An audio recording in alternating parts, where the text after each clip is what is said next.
Assalamualaikum warahmatullahi wabarakatuh. Innal hamdalillah nahmaduhu wa nasta'inuhu wa nastaghfiruh wa na'udzu billahi min shururi anfusina wa sayyiati a'malina. May yahdihillahu fala mudilla lahu wa may yudlil fala hadiyalah. Wa asyhadu an la ilaha illallah wahdahu la syarikalah wa asyhadu anna Muhammadan abduhu wa rasuluh. Sallallahu alaihi wa ala alihi wa sahbihi wa sallama tasliman katsira, amma ba'd. Kepada bapak-bapak dan saudara-saudara sekalian, calon khatib atau khatib, panjang khoknya atau panjang toknya,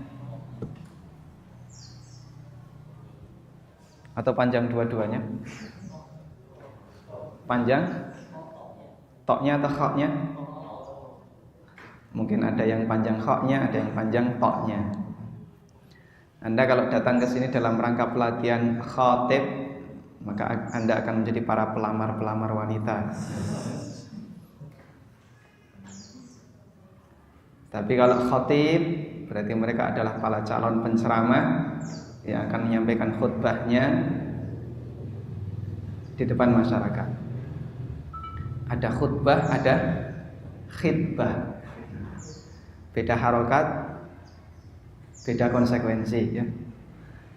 Kalau khutbah Anda dapat amplop, kalau khitbah Anda memberi amplop. Baik, saya mohon maaf datang telat, tidak bisa jadi ustadz teladan, jadi ustadz telatan. Sebenarnya tidak ada satu hal yang penting, namun sebelum saya berangkat di sini saya harus meninggalkan satu artikel untuk konsultasi syariah.com. Anda kalau pagi buka internet, sarapannya apa? Rata-rata orang berita.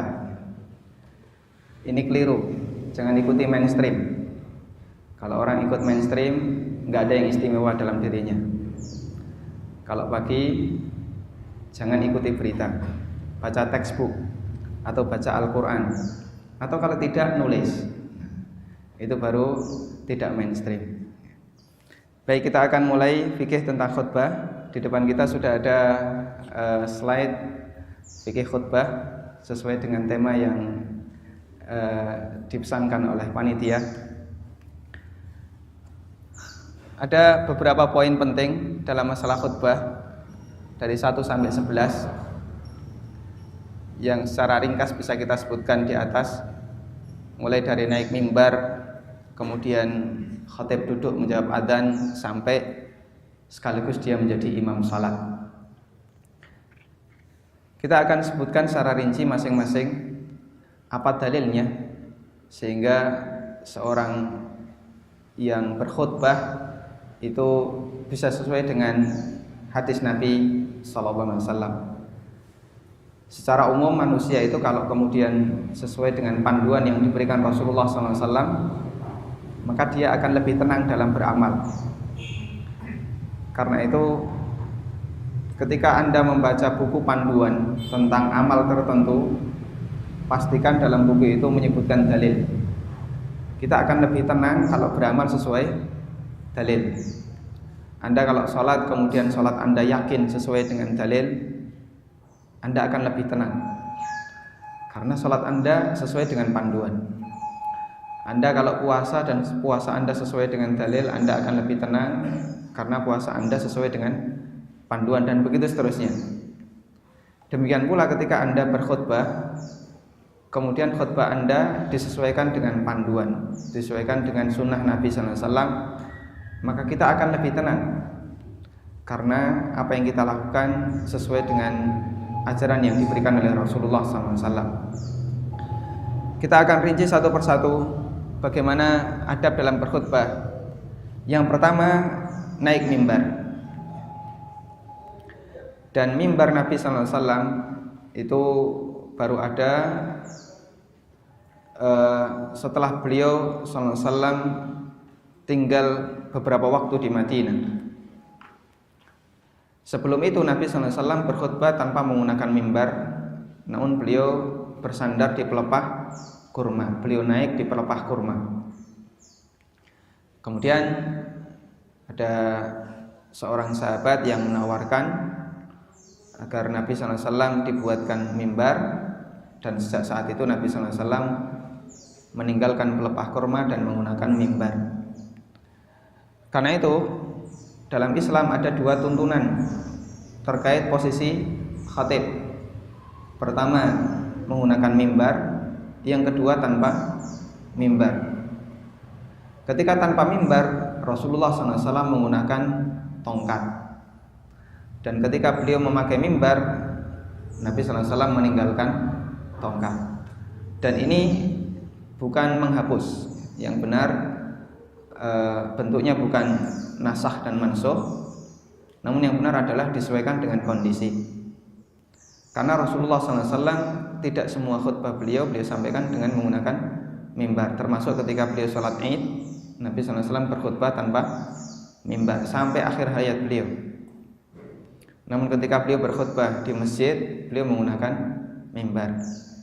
Sehingga ketika orang yang berkhutbah tanpa mimbar, dia bisa mengikuti sunnah Nabi SAW ketika beliau berkhutbah tanpa mimbar. Demikian pula sebaliknya. Karena itu salah satu di antara yang perlu dicatat, ketika orang berkhutbah menggunakan mimbar, dia tidak perlu menggunakan tongkat. Karena Nabi SAW ketika berkhutbah pakai mimbar, beliau tidak menggunakan tongkat. Nah, sekarang yang menjadi masalah, mimbar yang dimiliki oleh Nabi SAW dengan mimbar yang umum di tempat kita, ini bentuknya berbeda. Kalau mimbar yang dimiliki Nabi SAW, mimbarnya punya 3 undak, punya 3 tingkatan, seperti yang ada di Al-Asri atau di Masjid Al-Ikhlas. Bagi yang belum tahu nanti bisa main ke sana ya, studi banding ke Al-Asri, gimana tuh format mimbar yang disebutkan dalam dalil. Kata Ibnu Abbas, kana mimbarun Nabi sallallahu alaihi wasallam qasiran, innama huwa salasu darajat. Mimbarnya Nabi sallallahu alaihi wasallam itu tidak tinggi, hanya 3 undak. Tidak sebagaimana mimbar para raja yang dia ditaruh di tempat yang sangat tinggi. Tapi kalau mimbar Nabi sallallahu alaihi wasallam pendek, hanya 3 undak. Undak pertama untuk pijakan ketika naik, undak kedua posisi kaki, dan undak ketiga untuk posisi duduk. Undak ketiga tidak untuk dinaiki tapi untuk diduduki. Itu mimbar Rasulullah sallallahu alaihi wasallam. Lalu bagaimana dengan mimbar yang ada di tempat kita, yang sangat jauh dari format mimbar yang ada di masa silam? Selama itu mimbar, maka dihukumi mimbar, terlepas dari apakah bentuk mimbar itu sesuai sunnah Nabi SAW ataukah tidak. Dan bukan syarat untuk disebut mimbar harus bentuknya seperti itu. Karena itu para ulama dalam menyikapi mimbar fleksibel. Ada juga mimbar yang ditaruh di atas karena masjidnya sangat luas, seperti masjid-masjid agung, misalnya di mana Istiqlal, atau mimbarnya ditaruh di tempat yang tinggi, atau seperti di UII, Masjid UII yang kampus pusat, kampus Masjidul Albab. Termasuk juga beberapa masjid di Timur Tengah, format mimbarnya seperti itu, berada di atas. Dan ini tidak masalah, tidak kemudian membuat mereka lalu mengambil posisi yang lain karena mimbarnya tidak sesuai sunnah. Karena itu satu tindakan yang tidak tepat. Yang ini pernah saya lihat ya. Ada orang yang karena merasa mimbar seperti ini tidak sesuai sunnah, akhirnya apa? Dia khutbahnya di luar mimbar, khutbah di samping mimbar, mikrofonnya dipegang begitu, dengan keyakinan mimbar ini tidak sesuai sunnah. Bayangan dia pokoknya khotib harus kelihatan badan. Kalau mimbar seperti ini kan khotib tidak kelihatan badannya, sehingga kaki gemeter pun nggak kelihatan ya, badan gemeter nggak kelihatan. Mimbar seperti ini membantu untuk latihan. Tapi kalau mimbarnya model di Al-Asri itu, yang belum kuat mental jangan berani-berani naik ke sana, bisa diketawakan banyak orang. Ya, tidak masalah. Yang penting selama bisa disebut mimbar, baik yang sesuai sunnah maupun tidak sesuai sunnah, itu bukan syarat untuk disebut sebagai mimbar yang sesuai atau yang boleh dipakai untuk khutbah Jumat. Kemudian setelah naik ke atas mimbar, khatib memberikan salam kepada para jamaah sebagaimana yang disebutkan dalam hadis dari Jabir bin Abdullah radhiyallahu anhu. Anna Nabi sallallahu alaihi wasallam kana idza sa'idal mimbar sallama. Nabi sallallahu alaihi wasallam kalau beliau naik mimbar, beliau menyampaikan salam. Hadis riwayat Ibnu Majah. Nah, kenapa beliau menyampaikan salam? Kita lihat posisi Rasulullah SAW ketika beliau naik mimbar. Rumah Nabi SAW itu berada di sebelah kiri masjid, sebelah kanan atau kiri. Kalau kita menghadap ke barat ya, dia di sebelah selatan. Posisi masjid Nabi SAW mihrabnya ke arah selatan. Rumah beliau di timur. Sehingga beliau ketika keluar rumah, beliau itu langsung melewati shaf di depan shaf pertama. Kemudian langsung naik mimbar. Sunnah ketika kaum muslimin bertemu dengan sesama muslim yang lain adalah menyampaikan salam. Dan salam ini tidak disampaikan Nabi sallallahu alaihi wasallam ketika beliau masuk masjid, namun beliau tunda sampai naik mimbar. Sehingga bagian dari hal yang dianjurkan ketika berkhutbah adalah khatib naik mimbar kemudian menyampaikan salam. Andai tidak pakai salam, apakah khutbahnya sah? Jawabannya sah, karena ini bukan satu hal yang wajib. Hukum maksimal untuk fi'lun Nabi sallallahu alaihi wasallam al-mujarrad, semata praktek Nabi sallallahu alaihi wasallam, itu hukum maksimalnya hanyalah anjuran, tidak sampai wajib. Pernah terjadi di sebuah masjid, khatibnya itu telat, khatib yang terjadwal telat, kemudian takmirnya yang ganti. Nah, takmir ini biasanya dia tukang adzan, tapi sekarang dia harus jadi khatib. Akhirnya dia nunjuk salah satu jamaah warga setempat untuk mengumandangkan adzan. Pak, silahkan adzan. Begitu ditunjuk seperti itu, dia langsung berdiri adzan, padahal di mimbar masih kosong. Otomatis Pak Khotib ini langsung naik, atau si takmir ini langsung naik, dan tidak mungkin dia salam, tapi dia langsung duduk. Nah, praktek semacam ini tidak sampai menyebabkan khutbahnya tidak sah, karena salam dan tidak adanya salam ini bukan syarat sah khutbah Jumat. Kemudian satu catatan tambahan, dianjurkan agar khatib itu datang telat. Maka tidak ada, umumnya kita beramal itu dianjurkan untuk datang awal. Namun kalau untuk khutbah Jumat, khatib dianjurkan datang telat, sebagaimana imam dianjurkan datang telat, dan tidak dianjurkan tahiyatul masjid. Tidak dianjurkan tahiyatul masjid. Kenapa kok tidak dianjurkan tahiyatul masjid? Padahal bukankah setiap muslim itu kalau masuk masjid dia dianjurkan untuk tahiyatul masjid? Bahkan sebagian ulama mengatakan wajib. Sebagaimana disebutkan dalam hadis riwayat Bukhari Muslim, idza dakhala ahadukumul masjida fala yajlis hatta yarka rak'atain. Kalau kalian masuk masjid, jangan duduk sampai mengerjakan salat 2 rakaat. Tapi kenapa ini justru malah dianjurkan tidak tahiyatul masjid? Ya. Kiasnya itu sebagaimana yang terjadi pada orang yang masuk Masjidil Haram. Orang yang masuk Masjidil Haram hukumnya ada 2. Bagi yang ingin langsung tawaf, dia tidak dianjurkan tahiyatul masjid, tapi langsung menuju Ka'bah dan tawaf. Ini yang sesuai sunnah. Kemudian setelah tawaf dia sholat 2 rakaat ba'da tawaf, dan itu sekaligus mewakili tahiyatul masjid. Namun bagi mereka yang tidak hendak tawaf, masuk Masjidil Haram untuk mendengarkan ceramah atau untuk sholat wajib, tidak diawali dengan tawaf terlebih dahulu, maka dia harus, atau dia disyariatkan tahiyatul masjid dulu kemudian duduk. Kenapa yang tawaf ini tidak dianjurkan untuk tahiyatul masjid? Karena ada yang lebih penting sebelum mengerjakan tahiyatul masjid, yaitu melakukan tawaf. Maka demikian pula khatib dia disibukkan dengan khutbah, maka dia lebih penting untuk segera naik mimbar karena makmum sudah nunggu, daripada dia sholat dulu 2 rakaat sementara kegiatan tertunda. Karena itu satu sikap yang kurang tepat ya, ketika takmir sudah mengumumkan hasil infak, kemudian apalagi kemudian berikutnya yang akan menjadi penceramah imam dan khatib pada kesempatan ini adalah Bapak Ustadz Fulan, kepada Bapak Ustadz Fulan dipersilahkan, orangnya baru sujud.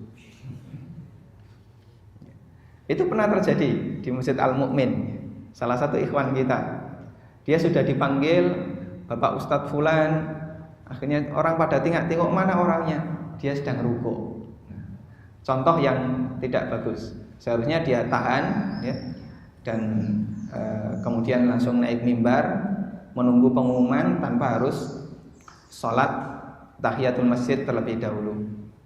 Kecuali kalau Anda terlalu lama, imam kegasian datang ya, imam yang terlalu awal dan terlalu rajin. Khotib datang setengah 12. Ini kalau nunggu mau pengumuman ya, nunggu setengah jam terlalu lama.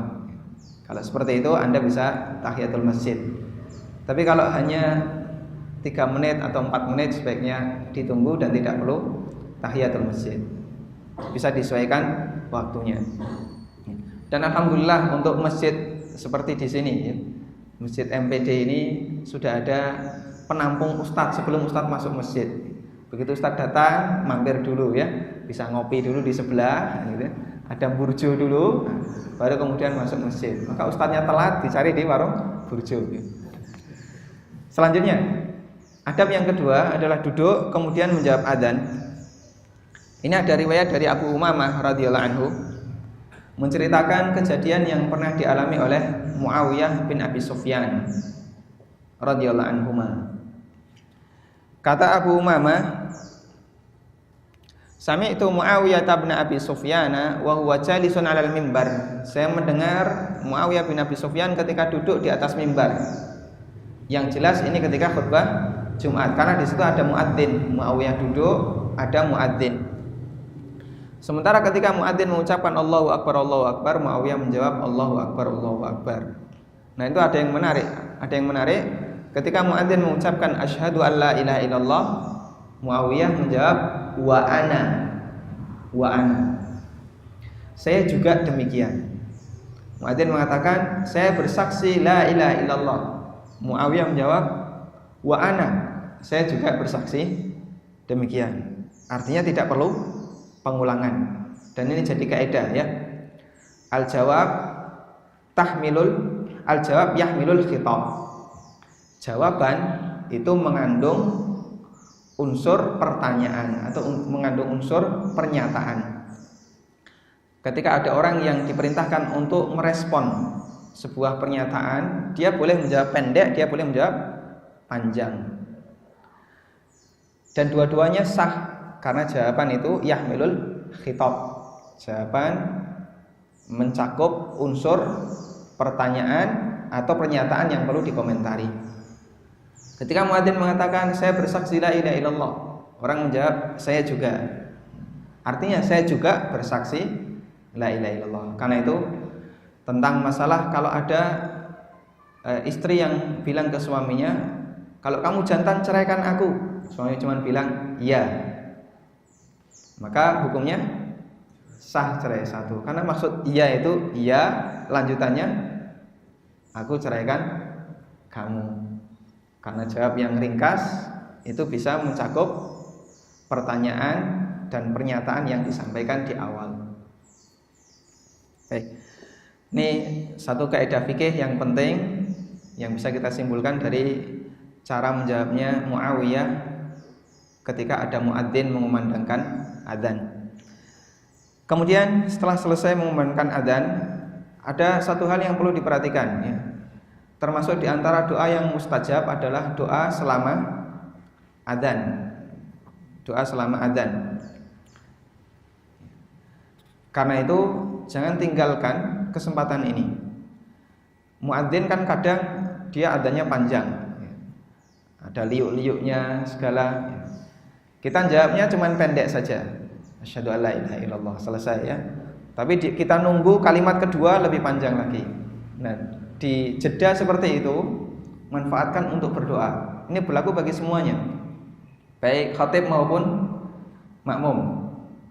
Nah, khatib itu butuh kekuatan batin lebih, maka maksimalkan itu untuk berdoa, mohon pertolongan kepada Allah, bantuan dari Allah agar Allah Subhanahu wa taala memberikan keringanan kita dan kemudahan kita dalam berkhutbah. Hilangkanlah keluh dari bibir dan lidah, sehingga nanti kalau ngomong enggak plegak-pleguk ya, kalau ngomong enggak putus-putus, dia bisa lancar dan berkhutbah. Berikan kekuatan untuk ikhlas, berikan perbaikan bagi diri dan seterusnya. Manfaatkan itu sebaik mungkin. Maka jangan disalahkan ketika ada khatib duduk di atas mimbar sedang mendengarkan adzan kok dia dermimil sendirian. Itu doa itu ya. Khatib sedang mohon kepada Allah kekuatan dirinya agar dia bisa berkhutbah dengan bagus dan dia bisa berusaha ikhlas, tidak riya, tidak sum'ah dan seterusnya. Kemudian kita lanjutkan yang ketiga, berdiri mengawali khutbah dan membukanya dengan hamdalah, sanjungan kepada Allah dan seterusnya. Itu poin-poin bisa dirinci lebih lengkap. Nah, ada beberapa hal yang penting yang perlu kita baca itu ya. Hamdalah, sanjungan kepada Allah, kemudian syahadatain, lalu bacaan sholawat, terus ayat-ayat tentang takwa, dan jangan lupakan amma ba'du. Ini ternyata penting. Kalimat amma ba'du ini penting. Karena ternyata para sahabat mencatat dan menggarisbawahi hal ini. Nabi SAW tidak lupa mengucapkan amma ba'du. Kalimat ringkas tapi oleh sahabat itu digarisbawahi sebagai sesuatu yang penting bagi mereka. Dan kita sudah sebutkan beberapa dalil tentang masalah hamdalah, sanjungan kepada Allah, dan syahadatain, termasuk juga salawat sampai akhir. Karena itu yang sempurna ketika khatib membaca semuanya. Terutama dianjurkan adalah dengan menggunakan khutbatul hajah. Dianjurkan dengan menggunakan teks khutbatul hajah. Di makalah sudah ada innal hamdalillah nahmadu wa nasta'inuhu dan seterusnya. Di masa Imam Al-Albani rahimahullah, dulu banyak orang yang meninggalkan khutbatul hajah. Kadang orang itu kan biar kelihatan mentereng, maka muqaddimahnya dibuat sangar gitu ya, dengan kalimat-kalimat yang semuanya bersaja, mati rok semuanya atau mati non semuanya.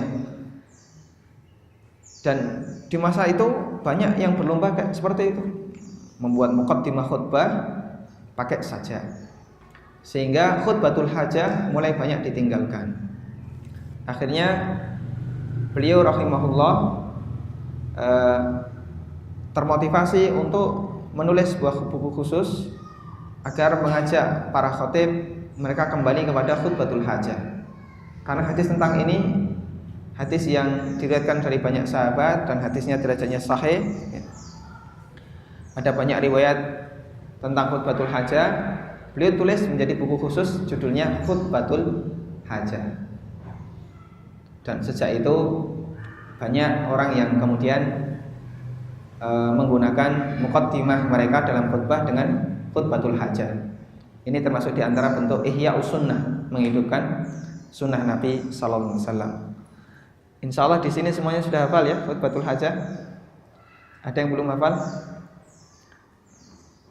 Ya, tidak usah malu untuk angkat tangan ya. Yang belum hafal jangan angkat tangan. Tolong dihafalkan sebisa mungkin khutbatul hajah, karena ini bagian dari sunnah Nabi SAW. Meskipun ini bukan syarat ya. Meskipun ini bukan syarat, Anda bisa pakai khutbatul hajah, bisa juga tidak menggunakan khutbatul hajah. Oke. Kemudian kalimat ini diucapkan terutama pada khutbah yang pertama. Terutama pada khutbah yang pertama. Kemudian juga diucapkan di khutbah yang kedua, meskipun ini tidak atau misalnya tidak ada, itu tidak sampai menyebabkan khutbahnya batal. Pernah ada khotib yang ketika khutbah kedua lupa baca alhamdulillah, kemudian baca syahadat, baca sholawat. Begitu khutbah yang kedua langsung isi. Diperbolehkan atau tidak? Jawabannya diperbolehkan, khutbahnya sah. Kemudian kita sambung tentang masalah bacaan syahadatain. Itu ada hadis khusus. Nabi SAW bersabda, kullu khutbatin laisa fiha tasyahudun fayyakal yajil jadma. Semua khutbah yang tidak diawali dibuka dengan syahadat, next ya, next, maka dia seperti tangan yang terputus. Seperti tangan yang terputus. Oh, enggak ada lagi ya. Berdasarkan hadis ini, Syekhul Islam, demikian pula Ibnu Qayyim berpendapat membaca syahadatain ketika khutbah hukumnya wajib. Kemudian juga anjuran membaca sholawat sebagaimana yang diriwayatkan dari Ali bin Abi Thalib radhiyallahu anhu, beliau membaca sholawat untuk Nabi sallallahu alaihi wasallam ketika berkhutbah. Kemudian yang keempat, khatib berkhutbah dalam posisi berdiri menghadapkan wajah ke arah makmum. Dan posisi berdiri ketika khutbah ini diperselisihkan apakah itu wajib ataukah tidak. Dan yang benar adalah hukumnya wajib, karena Nabi sallallahu alaihi wasallam setiap kali khutbah selalu berdiri. Dan rutinitas Nabi sallallahu alaihi wasallam bisa kita jadikan sebagai standar apakah hukum ini wajib ataukah tidak. Jika beliau sallallahu alaihi wasallam tidak pernah meninggalkannya, maka itu menunjukkan bahwasanya tidak boleh cara lain selain cara yang seperti ini. Dalil tentang hukum berdiri ketika khutbah ada dalam Al-Quran. Ada yang bisa menyebutkan?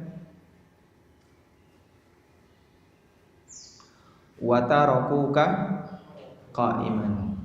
Watarakuka qa'iman. Mereka para sahabat pernah meninggalkanmu dalam posisi berdiri sedang berkhutbah karena ada kafilah dagang yang baru datang masuk kota Madinah. Itu dalil bahwa praktek khutbah dalam Al-Quran Allah berikan panduan dengan posisi berdiri. Kemudian menghadapkan wajah kepada jamaah, tentu saja ya. Dan jamaah juga menghadapkan wajah kepada khatib, sehingga masing-masing bertatap muka. Maka disinilah ada perang mental yang harus dilakukan oleh khatib. Bagi Anda yang punya penyakit terlalu tertutup ya, terlalu pemalu, mudah nervous, dilihat banyak orang bisa gemeteran, sehingga perlu latihan ya. Kita pandangi wajah banyak orang ya, ketika di pasar, ketika di jalan, tapi tidak boleh sembarangan. Itu baru latihan mandang wajah orang. Nanti latihan dipandang orang lain, nah, itu lebih sulit lagi. Memandang sama dipandang sulit mana, Mas? Anda senang dipandang atau memandang? Ya? Ada yang lebih senang dipandang daripada memandang. Jadilah orang yang dicintai dan bukan mencintai. Mencintai butuh pengorbanan, kalau dicintai dikorbankan. Ya. Al-Hafidz Ibnu Hajar menjelaskan di antara hikmah ketika orang itu saling berhadapan-hadapan, makmum menghadap imam, imam menghadap makmum, mereka akan bisa konsentrasi dalam mendengarkan khutbah, imam juga konsentrasi menyampaikan khutbahnya, kemudian melaksanakan adab terhadap imam dalam mendengarkan ceramahnya. Kemudian jika makmum menghadapkan wajah kepada imam dan menghadapkan kepada imam dengan tubuhnya, hatinya dan konsentrasinya, hal ini akan lebih mendorong bagi mereka untuk memahami nasihat imam. Dan ini tidak hanya berlaku dalam masalah khutbah, juga berlaku untuk semua masalah ceramah ya. Anda itu kalau sedang ceramah kok ada salah satu jamaah yang dia memalingkan wajah, enggak konsentrasi, dan itu dilakukan secara sengaja, rasanya gatal ya, ini kok enggak nyaman, rasanya ada yang tidak lengkap. Contoh bentuk tidak memuliakan imam. Kemudian berikutnya duduk di antara dua khutbah dan tidak berbicara ketika duduk. Yang dimaksud tidak berbicara adalah khotib diam atau dia membaca sesuatu yang lirih. Dia bisa membaca doa. Sebagaimana kata Jabir, ra'aitu Nabi sallallahu alaihi wasallam yaktubu qa'iman tsumma yaqutu qa'datan la yatakallam. Saya melihat Nabi sallallahu alaihi wasallam berkhutbah dalam posisi berdiri, kemudian beliau duduk sebentar tidak berbicara. Kemudian yang keenam, khutbah hendaknya sebentar dan sholatnya hendaknya lebih panjang. Di sini sudah ada penjelasan karena bagian dari tanda pintarnya seseorang dalam masalah agama adalah sholatnya lebih panjang daripada khutbahnya. Namun tidak boleh terlalu berlebihan, sangat pendek, cuman muqaddimah saja. Saya pernah mendengar itu ya, ada khatib yang dia ceramah hanya muqaddimah innal hamdalillah amma ba'du. Setelah itu ya amma ba'du fa inna astaqal hadits kitabullah. Setelah itu berdoa aku qauli hadza, terus dia duduk. Khutbah kedua innal hamdalillah, terus baca sholawat, berdoa, selesai. Apa yang bisa diterima oleh makmum kalau seperti ini? Tidak ada satupun nasihat, sementara semuanya berbahasa Arab. Nanti khawatirnya makmum dari awal sampai akhir amin amin amin karena semuanya bahasa Arab. Nah, ini tidak kita sarankan.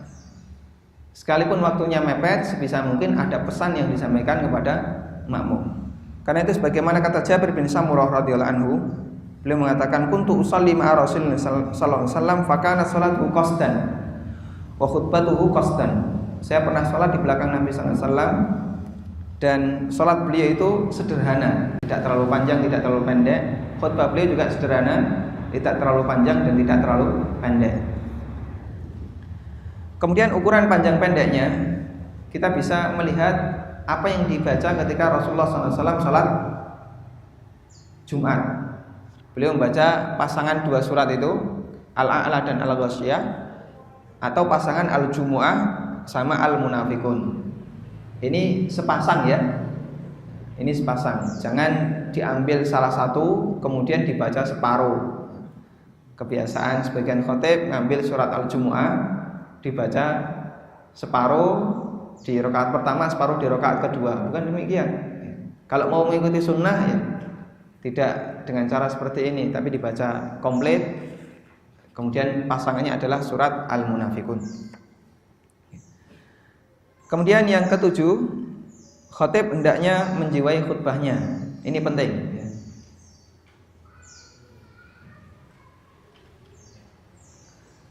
Karena itu diantara yang dilakukan Nabi sallallahu alaihi wasallam ketika beliau berkhutbah, beliau itu seperti memarahi para sahabat, seperti memarahi para makmum. Mata beliau merah, mengingatkan mereka hati-hati. Kemudian suaranya tinggi, suaranya lantang. Kemudian beliau menunjukkan kemarahannya dengan sungguh-sungguh. Nabi sallallahu alaihi wasallam berkhutbahnya tidak lembek, ya, tidak kemayu. Tapi beliau menunjukkan sikap yang tegas, seolah-olah sedang memarahi jamaah. Mempraktekkan ini kalau di masjid umum ya, mungkin jadi masalah ya. Ya kita bisa kita bisa sesuaikan. Ketika suasana tidak memungkinkan, maka Anda jangan menampakkan sikap seperti ini, karena besok lagi bisa dipastikan Anda tidak akan diundang.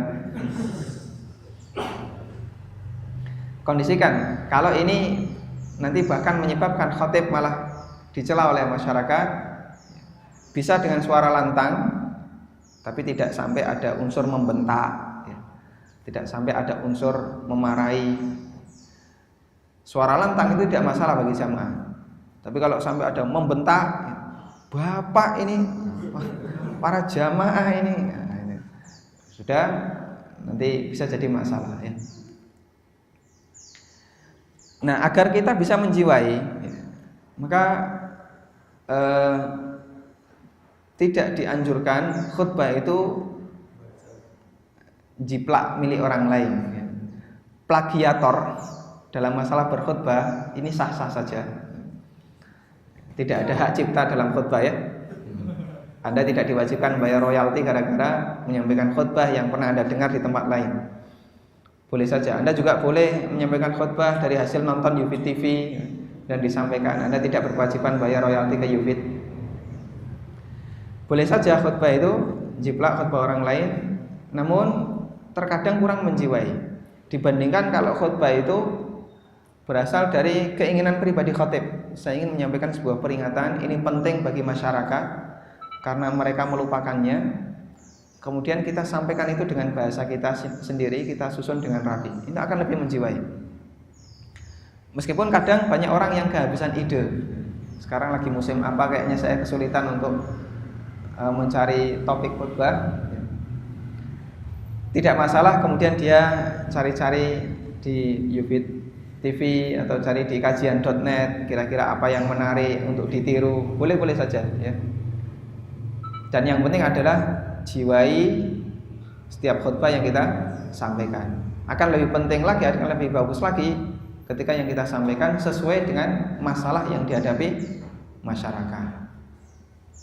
Kalau khutbah Anda terlalu mainstream, hanya nasihat untuk bertakwa, mari memperbanyak amal soleh, mari berbuat baik kepada sesama, ditinggal turu.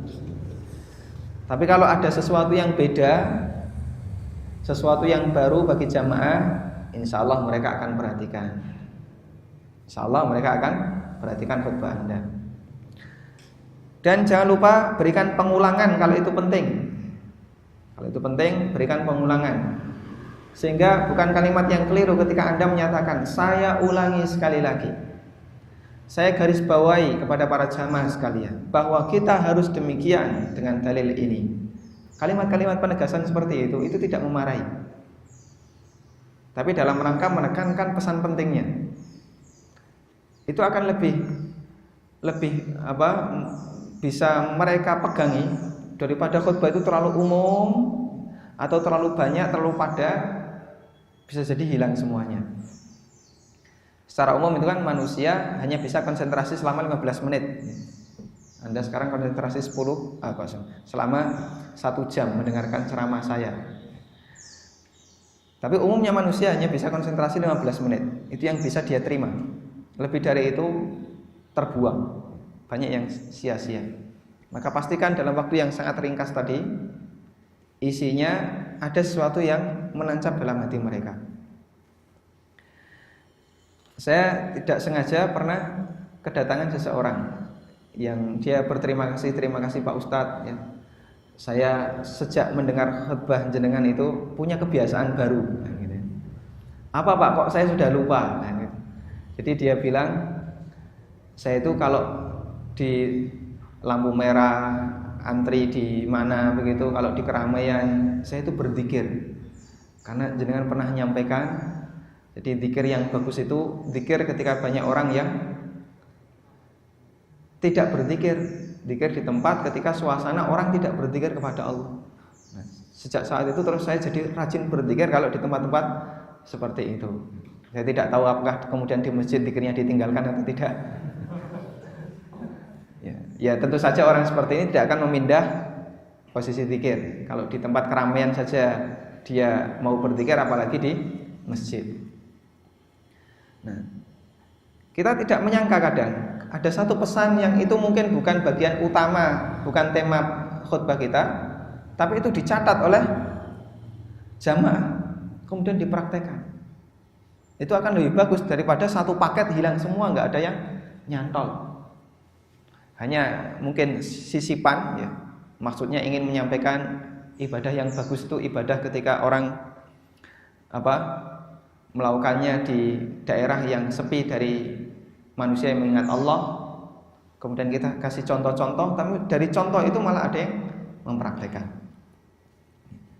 Anda bisa cari kira-kira praktek apa yang banyak ditinggalkan masyarakat, kemudian kita amalkan, kita sampaikan dalam khutbah.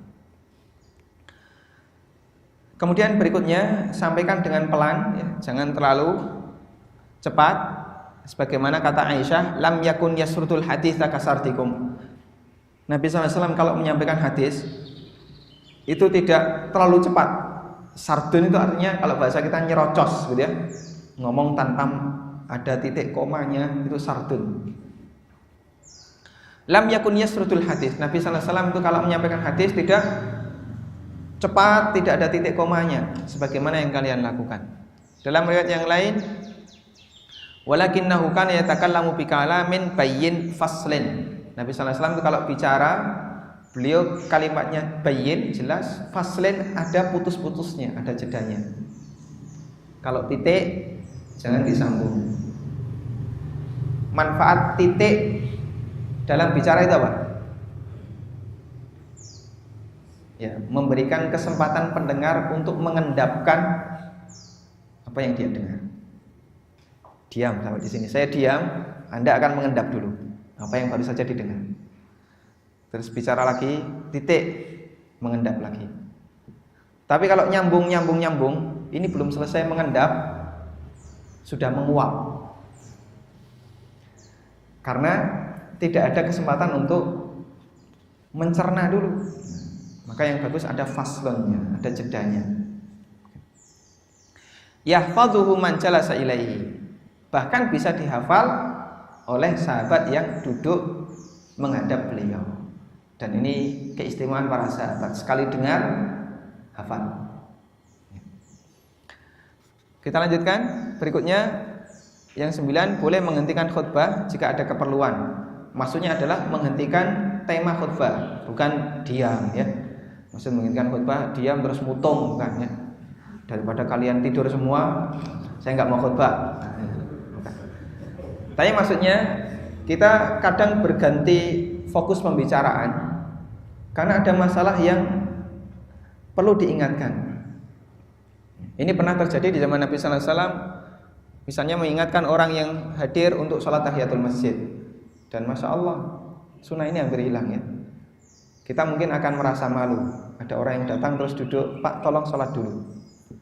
Apa kira-kira yang terjadi?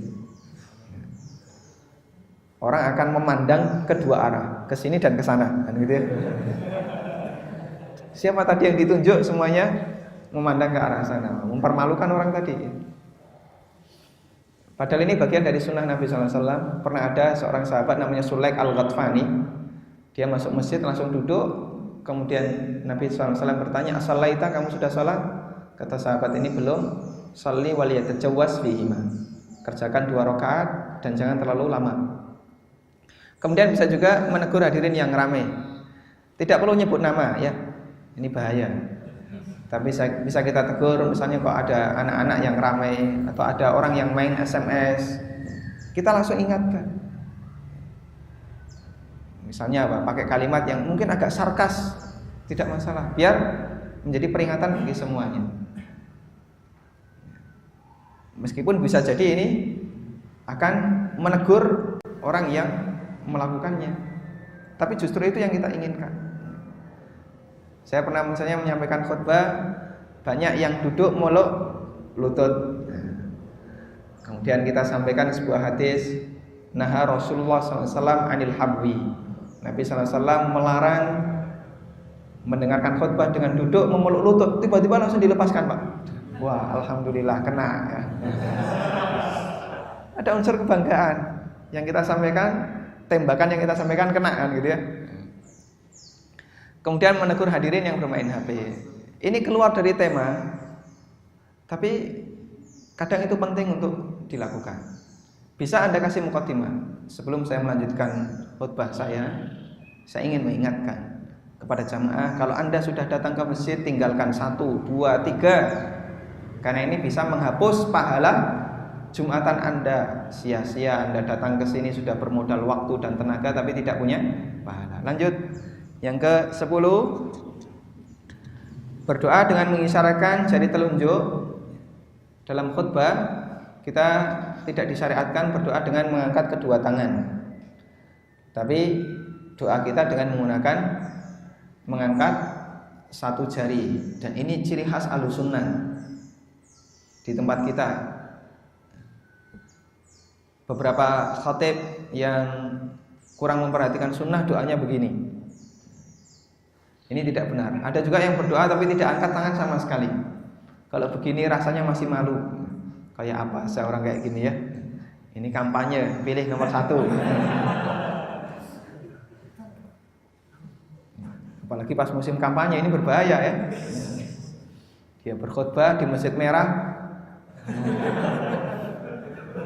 Allahumma ighfir lil mu'minin wal mu'minat. Di depannya ada calon presidennya. Iya. Ini berdasarkan hadis yang ada di situ, ada doa buruk yang disampaikan oleh salah satu sahabat, Ammarah bin Ru'aibah, ketika beliau melihat ada gubernur namanya Bishr bin Marwan yang berdoa dengan mengangkat kedua tangannya begitu. Sampai didoakan, qabbahallahu hatainil yatain. Itu kan doa buruk ya. Doa yang berisi ancaman. Semoga Allah tidak memberikan kebaikan bagi dua tangan ini karena menyelisih sunnah. Begitu. Namun ini tidak boleh kita praktekkan di tempat kita mungkin. Nanti khatibnya jadi minder ya, jadi marah. Yang jelas bisa kita arahkan untuk sesuatu yang lebih sempurna. Tapi ini dalil. Ketika ada orang yang bersikap tidak sesuai sunnah dan dia tahu mana yang lebih sesuai sunnah, boleh didoakan dengan doa yang tidak baik. Dia tahu ini sesuai sunnah tapi dia tetap ngeyel, nggak mau melakukannya. Kita bisa doakan dengan doa yang tidak baik. Meskipun itu tidak dianjurkan. Kalau misalnya kita arahkan dia kepada yang lebih baik, kita doakan untuk jadi lebih baik, insya Allah ini yang lebih dianjurkan. Kemudian yang ke-11 yang terakhir adalah khatib berhak untuk jadi imam. Dan ini yang sesuai sunnah, bukan menunjuk orang lain untuk jadi imam. Nabi sallallahu alaihi wasallam bersabda, "Idza qulta li sahibika ansit yaumal jum'ah wal imamu yakhthub." Kalau kamu berkata diam ketika hari Jumat sementara imam sedang berkhutbah. Artinya Nabi sallallahu alaihi wasallam menyebut khatib dengan imam. Berarti yang paling berhak untuk jadi imam adalah khatib. Demikian yang bisa kita kupas. Dan panduan khutbah, alhamdulillah sudah banyak karya ulama yang menuliskan tentang itu. Salah satunya ada buku yang sangat bagus, judulnya Khutbatul Jumu'ah Ahkamuha al-Fiqh wa Ahkamuha al-Fiqhiyah. Khutbah Jumat dan hukum-hukum fikih yang terkait dengannya. Karya Dr. Abdul Aziz bin Muhammad Al-Hujailan. Dr. Abdul Aziz bin Muhammad Al-Hujailan ini diterbitkan oleh Kementerian Wakaf dan Urusan Islam Saudi Arabia. Sehingga buku ini termasuk di antara buku pilihan karena diterbitkan oleh kementerian, buku pilihan untuk dipelajari oleh para khatib sebagai panduan. Saya sudah juga punya buku yang sama, buku tentang panduan khutbah, dan semuanya layak dibaca. Namun saya tidak tahu apakah ada di antara buku-buku itu yang sudah diterjemahkan. Tapi bagi kita usahakan ya, untuk buku semacam ini sebaiknya kita punya modal bahasa Arab sehingga tidak membaca terjemahannya, karena yang namanya khatib seharusnya dia bisa membaca kitab Arab ya. Dia harus selangkah lebih maju daripada makmum. Kalau khatib nggak bisa bahasa Arab, apa bedanya dia dengan makmum? Wallahu a'lam wa sallallahu ala nabiyyina Muhammadin wa ala alihi wa sahbihi wasallam. Jazakallahu khairan pada Ustaz Amin Al-Walid yang sudah memberikan materi tentang khutbah, dan kami ucapkan juga selamat datang pada Ustaz Abu Mer yang sudah bersedia hadir dan juga mengisi materi kita di sesi kedua ya. Akan tetapi sebelum materi dari Ustaz Abu Mer akan ada performing terlebih dahulu Ustaz. Nah, ini di antara mereka ada yang dipilih untuk langsung mempraktekkan apa yang sudah didapat dari materi kita. Oh begitu ya. Mungkin Ustaz Abi bisa langsung tunjuk. Atau mungkin ada yang ingin disampaikan dulu? Atau ada pertanyaan? Dibatasi saja ya, biar tidak terlalu lama. Sedikit saja yang bertanya ya, soalnya nanti harus ada yang perform. Sehingga ya. Pertanyaannya kita tunggu. Gimana? Berapa lama? Pertama adalah berapa lama duduknya khotib Berapa lama duduknya khatib di antara dua khutbah? Tadi kita sudah mendengar hadis Jabir, qa'datan. Nabi sallallahu alaihi wasallam duduk sebentar. Nah, tentang sebentar dan lamanya ini kembali kepada standar masyarakat. Di tempat kita kalau duduk itu sampai 5 menit ya kelamaan. Nanti makmumnya bingung, ini khatibnya jangan-jangan sakit. Paling-paling cuman 5 detik atau 6 detik, cuman sebentar. Atau cukup untuk dipakai berdoa bagi imam maupun makmum. Kadang ada makmum yang sedang berdoa. Berikan kesempatan mereka untuk membaca doa. Jangan kita buru-buru berdiri. Kalau kita terlalu buru-buru berdiri, kita sudah berdiri, dia doanya belum selesai, terus akhirnya bacanya terlalu cepat. Nah, ini kasihan ya. Baru Rabbi firli wali walidayya, jadinya malah doanya nggak karuan. Kenapa? Karena khotibnya sudah berdiri. Kemudian penting, tidak ada anjuran untuk membaca sholawat bagi muadzin ketika khotib duduk. Di sebagian tempat ketika khotib duduk ada yang teriak shollu atau Allahumma sholli wa sallim ala Muhammad, atau nyuruh orang untuk membaca sholawat shollu ala Muhammadin misalnya. Ini tidak ada anjuran. Juga tidak ada anjuran serah terima tongkat. Tidak ada ya. Semua ini tidak ada ajarannya dari Nabi SAW. Yang kedua, adakah sunnah bagi khatib ketika ada khutbahnya mengucapkan salam penutup atau bacaan aqimus shalah? ya. Adakah sunnah untuk membaca salam penutup atau bacaan aqimus shalah di akhir doa? Jadi tidak ada panduan khusus untuk itu, meskipun banyak orang yang mempraktekannya. Namun apakah itu sampai pada derajat bid'ah? Insya Allah tidak. Selama dia tidak meyakini bahwa kalimat aqimus shalah bagian dari sunnah Nabi SAW. Kalau dia meyakini aqimus shalah itu sunnah Nabi yang kalau ditinggalkan khutbahnya tidak sempurna, ini tidak benar. Kecuali kalau dia bisa membawakan dalil. Di sini ada yang dibahas tentang masalah khatib mengakhiri khutbahnya dengan innallaha ya'murukum bil adli wal ihsan wa ita'idil qurba wa yanha 'anil fahsya'i wal munkar, dan merutinkan untuk membaca itu. Ini tidak ada dalilnya.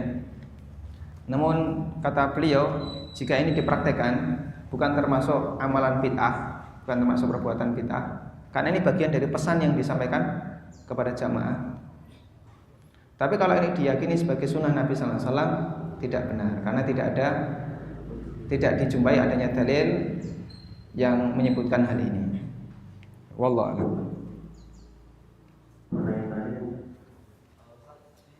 Kalau sikap jemaah saat khatib itu berdoa di putaran kedua, itu apakah jemaah makanya juga mendengarkan atau tidak saja?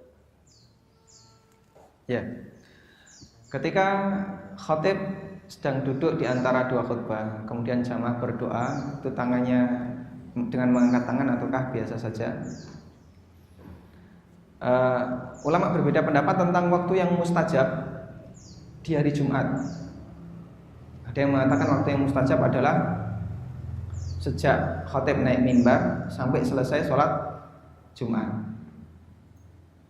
Ada yang mengatakan waktu yang mustajab di akhir hari Jumat selesai, atau di penghujung hari Jumat seusai asar. Nah, terlepas dari perbedaan ini, jika kita mengambil pendapat bahwa yang dianjurkan adalah selama kegiatan Jumatan, makmum itu tidak ada kesempatan untuk berdoa kecuali ketika khatib duduk di mimbar. Dan khatib duduk di mimbar ada dua tempat ya. Pertama, selesai atau ketika mendengarkan adzan. Yang kedua, duduk di antara dua khutbah. Sehingga kita bisa manfaatkan hanya di dua tempat ini untuk berdoa. Apakah ada anjuran untuk mengangkat tangan? Wallahu a'lam. Kita tidak menjumpai dalil itu. Namun secara umum orang yang berdoa boleh mengangkat tangan. Terlebih ketika doa itu doa yang sifatnya permintaan pribadi, tidak ada kaitannya dengan amalan tertentu. Kalau doa yang ada kaitannya dengan kegiatan tertentu, misalnya mau makan, selesai makan, pakai baju, keluar kamar mandi, atau masuk kamar mandi dan seterusnya, termasuk setelah wudhu, setelah adzan, ini tidak dianjurkan angkat tangan. Doa yang terkait dengan amalan ibadah tertentu.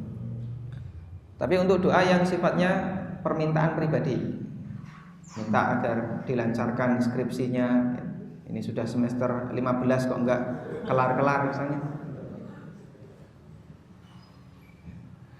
Yang seperti ini disyariatkan untuk angkat tangan. Berarti termasuk juga ketika duduk di antara dua khutbah. Wallahu a'lam.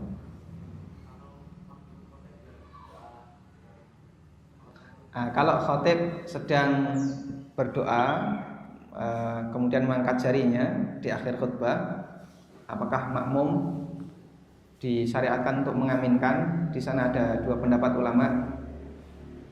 Ada yang mengatakan disyariatkan untuk mengaminkan dengan suara keras. Di antara yang berpendapat demikian adalah ulama mazhab Syafi'iyah. Dan ada yang mengatakan tidak perlu, boleh diaminkan tapi tidak boleh keras. Dan ada yang mengatakan tidak perlu diaminkan. Dan pendapat yang tepat boleh diaminkan. Dan yang benar tidak boleh terlalu keras. Dan inilah mazhab jumhur, pendapat mayoritas ulama. Begitu. Saya kira tidak mungkin diperpanjang untuk tanya jawab karena kita ada workshopnya, ada prakteknya. Kita mulai dari siapa ini? Ini mungkin karena latihan jadi terkesan kurang serius ya. Mungkin kalau waktu latihannya bisa diperpanjang, saya yakin Anda yang ada di sini akan lebih serius lagi dalam menyampaikan. Dan perhatikan muqaddimah itu sebisa mungkin kita sudah mulai dengan suara nada tinggi. Kita sampaikan dengan suara nantang. Saya ada salah satu contoh khutbah Jumat yang disampaikan oleh Dr. Abdul Aziz Ar-Rais.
Beliau teriak dari awal sampai akhir.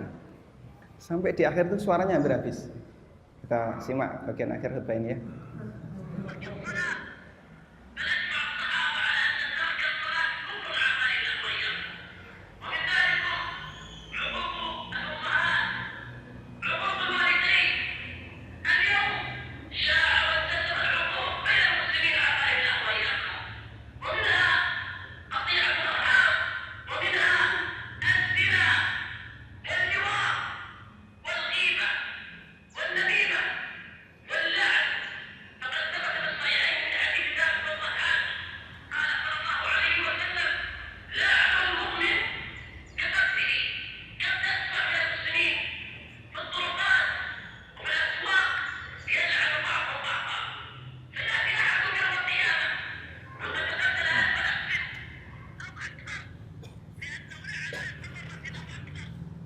Sampai suaranya seperti yang habis. Contoh bentuk khutbah dengan teriak seperti memarahi jamaah. Anda kalau di khutbah pertama muqaddimahnya khutbatul hajah panjang. Nanti khutbah yang kedua bisa dijadikan kesempatan untuk menggunakan kalimat yang lebih pendek tapi tajam. Atau ya, setelah kita menyampaikan khutbatul hajah, innal hamdalillah, biasanya khatib akan mengawali lagi dengan terjemahan bahasa Indonesia. Kita bersyukur kepada Allah dengan menyebutkan salah satu nikmat, apa yang kira-kira banyak dilupakan orang. Kita bersyukur kepada Allah, Anda dimudahkan menjadi orang mukmin tanpa modal. Kita jadi mukmin kan nggak pernah bayar ya. Kemudian diam sejenak, orang kan mencerna. Oh, iya ya. Kita bersyukur kepada Allah, Anda ditempatkan di posisi yang aman, tidak pernah ada keramaian dan tidak pernah ada suara tembakan. Tidak sebagaimana yang dialami saudara kita di sana dan seterusnya. Ini contoh mengingatkan orang agar mereka ingat nikmat Allah, namun dengan perkara yang banyak dilupakan orang. Kemudian biarkan mengendap, seperti yang tadi beliau sampaikan ya. Alhamdulillah alladzi ja'alal jannata dara lil mu'minin. Terus orang mencerna sebentar sebagai muqaddimah karena beliau mau menyampaikan khutbah tentang surga dan neraka gitu. Kemudian satu lagi tadi yang perlu untuk diperhatikan juga tentang masalah posisi mulut dengan mikrofon. Jadi sebisa mungkin suara kita stabil, tidak naik turun. Kalau Anda suaranya kadang jauh, kadang dekat, kadang jauh, kadang dekat, nanti naik turun itu nggak nyaman didengar. Makanya di antara penyakit kalau membaca itu begini-begini ya. Nanti kadang suaranya keras, kadang pelan, kadang hilang. Ini kurang disukai. Ini juga penting untuk diperhatikan. Wallahu a'lam, saya kira itu yang bisa kita sampaikan, semoga bermanfaat. Yang lebih penting latihan dan latihan, karena khutbah bukan teori tapi praktek. Semoga Allah Subhanahu wa taala membimbing kita untuk selalu meniti sunnah Nabi sallallahu alaihi wasallam dalam semua amalan, termasuk dalam memberikan nasihat kepada sesama umat manusia. Terima kasih sudah mendengarkan apa yang saya sampaikan. Wassallallahu ala Muhammadin wa ala alihi wasallam. Wa akhiru da'wana alhamdulillahirabbil alamin. Subhanakallahumma bihamdik asyhadu an la ilaha illa anta astaghfiruka wa atubu ilaik.